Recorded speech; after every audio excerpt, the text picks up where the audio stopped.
in addition to Proposition 1, this year alone in the state of California, and by this year, I mean since December, there has been now a package of 15 different bills. One actually there was a single carryover from 2021. Everything else has been new, introduced this year, that have been incredibly aggressive, incredibly hostile, and extreme bills introduced by a new group that is called the California Future of Abortion Council.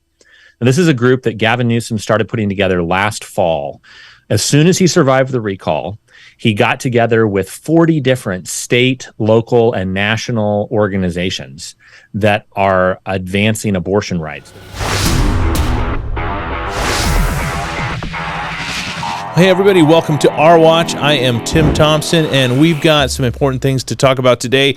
And to help us do that, we've got somebody that I trust very, very much as the California Family Council. We've got the president of the California Family Council, Jonathan Keller, with us today.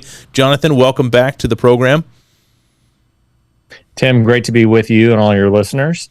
Yeah, we appreciate all that the California Family Council does. You guys are a trusted source for me and so many others, and we're going to get to getting everybody connected with you at the end of our time together. But we want to talk about Prop 1 today and some of the abortion bills that are going on.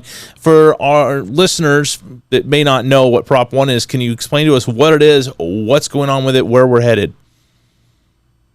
Yeah, absolutely. So Proposition 1, it began its life just a couple months ago as Senate Constitutional Amendment or State Constitutional Amendment 10, SCA 10. And basically this is an effort to amend California's Constitution, and it basically would enshrine abortion into the very beginning of our actual Constitution. And a lot of people might wonder, well, wait a second, I thought that if you're going to do an amendment or a ballot proposition, don't you have to go out and collect, millions of signatures, and it takes all this time and money? Well, you can do it that way. And basically that's what has to happen every time conservatives try to amend the Constitution. If you go back to 2008, you remember the Proposition 8 campaign, which was putting the definition of God's design for marriage, one man and one woman, into the California Constitution. Well, that point required over 1 million signatures. I think we ended up needing, valid was around 700 or 800,000 signatures, but we needed to collect like 1.2 million or something. That's a lot of work. It usually ends up costing a tremendous amount of money. But the state legislature has a loophole. They can put anything they want to. Instead of raising money and going out to the people and doing all the legwork, they can cut out the middleman and go directly to the ballot and put something on the Constitution ballot with only a 2/3 vote of the state legislature. So since they currently have 75%, not just 67% of the seats in the legislature, that is a tool that they use from time to time to go straight to the voters. You've seen Governor Brown do this, for example, back about 10 years ago when he wanted to put high-speed rail on the ballot, or he wanted to do other sorts of funding issues, raising taxes and things like that. They'll go and do that. This is really, though, one of the first times that we've seen them go directly to the voters on a policy issue. Normally, they're content just to pass. I mean, literally, it's thousands of laws every single legislative cycle. Usually at least 900 of them or so make it to the governor's desk. A lot of times it's even more than that, and he signs a very high percentage of those. But in this case, that wasn't good enough. They actually saw what was happening with the Supreme Court and the fact that they were going to overturn Roe v. Wade. They actually saw this with the leaked Dobbs decision back in May. And as soon as that decision was leaked, they basically said, all right, we're going to jump the gun. We're going to put this into California's Constitution by the way of a ballot initiative. So this passed in both houses of the legislature in California, both the state Senate and the state Assembly. Even though there was virtually no debate on this whatsoever, they did not answer questions about it. In the state assembly, when they were finally passing it on the floor, Assemblymember Kevin Kiley asked a very good question. I mean, it was very simple, but he just said, how is this going to affect California's current laws on late-term abortion? what will this do to the viability standard of abortions past the point that a child can survive outside the womb? And surprise, surprise, the Assembly Speaker, Mr. Anthony Rendon, refused to answer the question. He kind of hemmed and hawed and kind of talked to some of his legal counsel. And then he ultimately said, well, I'll answer that question in my closing statement. So he kind of just pushed it to the side. And then 10 minutes later, when the rest of the floor speeches were done, instead of answering that question in the closing statement, he decided to actually kick the opportunity to close to one of the female members of the legislature. And she decided to say, well, that question's not really relevant.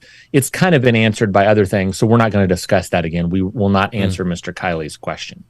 So even before this gets to the voters, there's already been a lot of shenanigans. There's been a lot of kind of lying about what this measure would actually do. But Tim, I don't think it's an exaggeration to say that Proposition 1 would really make California one of the most abortion-friendly and unborn child hostile states in the entire country. Right. And not just along with Prop 1, but there's a lot of bills out there right now that are making their way through that are going to have some implications to that. Can you talk about these abortion bills? Yeah, and I think this is a huge thing for people to remember, is that these constitutional amendments do not just happen in a vacuum. In addition to Proposition 1, this year alone in the state of California, and by this year, I mean since December, there has been now a package of 15 different bills. One actually there was a single carryover from 2021. Everything else has been new, introduced this year, that have been incredibly aggressive, incredibly hostile, and extreme bills introduced by a new group that is called the California Future of Abortion Council. And this is a group that Gavin Newsom started putting together last fall. As soon as he survived the recall, he got together with 40 different state, local, and national organizations that are advancing abortion rights. They're really trying to push California to the bleeding edge. I mean, I'm sorry, that's not a good pun, but it is, I think, an accurate example of how extreme and aggressive California is trying to be. Right. And they put together this policy document last year. They put together 45 different policy recommendations. And just so far to date, we've seen that has resulted in 15 different bills. One of the bills that has already been signed by Governor Newsom, it eliminates deductibles and copays for abortion in every single insurance plan in the state of California. So for everybody who's watching this, if you have insurance coverage, number one, thanks to the state of California now, you cannot legally buy health insurance coverage that does not cover elective surgical abortions. And on top of that, your premiums starting next year are going to go up. And part of that increase is going to be because now anybody who gets an abortion in California, if they have insurance, no deductibles, no copays. It will be 100% free out of pocket for any person that chooses to end the life of their child in the state of California. Yeah, it breaks my heart to hear that that's what's going on. But we know that this is a religion to these people. The sacrifice of children is their blood sacrifice, this blood offering. It's what they do. And it's weird to watch how crazy people go when they're told they can't kill a child. They lose their minds. And we're watching right now where when Roe v. Wade was overturned, it didn't really do anything to California and what California is doing. It didn't change our laws. It didn't change people's access to abortion. And yet they acted like their world was coming apart. That's absolutely right. And again, I want to point out that as of today, before Governor Newsom signs any of these other 15 bills that are now on his desk, before Proposition 1 passes, as of today, in the month of September, California is already, if not the most extreme, it's easily within the top 2 or 3 most extreme abortion states in the entire country. There are lots of states around the country that have maybe a couple of abortion clinics. In California, we have over 160 dedicated abortion clinics. That doesn't include hospitals, that many of whom sadly also perform abortions. You put all of those together, there are almost 500 locations in the state of California where you can go to end the life of your unborn child. And yet, California legislators and Gavin Newsom are making it seem like the world is ending and that California is on the verge of losing the right to have an abortion. I mean, it really is, Tim, the most extreme level of depravity, because you're talking about, again, not trying to increase funding for people to have children. We're not talking about trying to increase insurance standards and saying there's no deductibles or copays to give birth to a child. We are only saying we're going to do that if you choose to end the life of your child. And Tim, we could spend, with these 15 bills, we could go down each one of them. We don't have time for that. But I want to focus just on one in particular that is incredibly egregious. A couple of months ago, we did talk about, I think, AB 2223. That was talking about the potential of even extending abortion beyond the point of delivery. That bill is sitting on Governor Newsom's desk. It has been amended to be, I guess, slightly less bad. Maybe, possibly, it would not include that area of post-birth abortion, but it still ties the hands of coroners. But I want to talk about one other bill.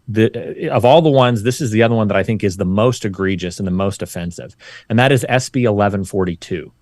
This bill, not only is it saying that in the state of California, we are going to make abortion free, but California, Tim, like we talked about on a previous show, California is reaching outside of our borders. Right. And they're telling transgender kids, people who struggle with gender dysphoria, come to California, we'll pay for you to get these surgeries and procedures.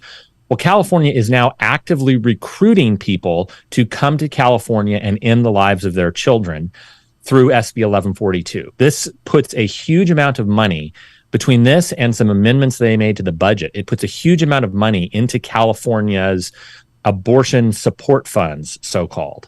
And it says, we will pay for your airfare. If you live in a red state, you're in Florida, you're in Texas, you're even next door in Arizona, we will fly you to the state of California. Once you get here, we'll pay for your Uber to get to the hotel room. Once you get to the hotel room, we'll pay for your hotel room. If you have to be here for a couple of days because you're having a late-term abortion, well, we realize you might not be able to take time off work. We will pay for your lost wages. We'll reimburse you for time off of work so that you can end the life of your child. And Tim, I think maybe the most egregious part of this, it's in the language. It actually says California will even reimburse you for childcare. Oh my gosh. Yeah. I mean, literally, this could mean that if you fly to the state of California, California could be watching your 2-year-old in one room while Planned Parenthood is taking the life of their sibling right next door. Yeah. Wow. Yeah. I mean, it's something that goes almost beyond comprehension. But just to clarify, California likes to say they're a pro-choice state. There's nothing pro-choice about this, because if a woman comes to the state of California and she changes her mind and says, you know what, I'd like to deliver this child, I'd like to parent this child, or I'd like to place this child for adoption, California doesn't support those choices. No. California is not going to reimburse you or pay for that. Right. California is saying, we will fly you here, but only if you make the choice that we want you to make. Right. Right. Yeah, they're not pushing for choice. That's for sure. Jonathan Keller, so thankful for you being on the program today.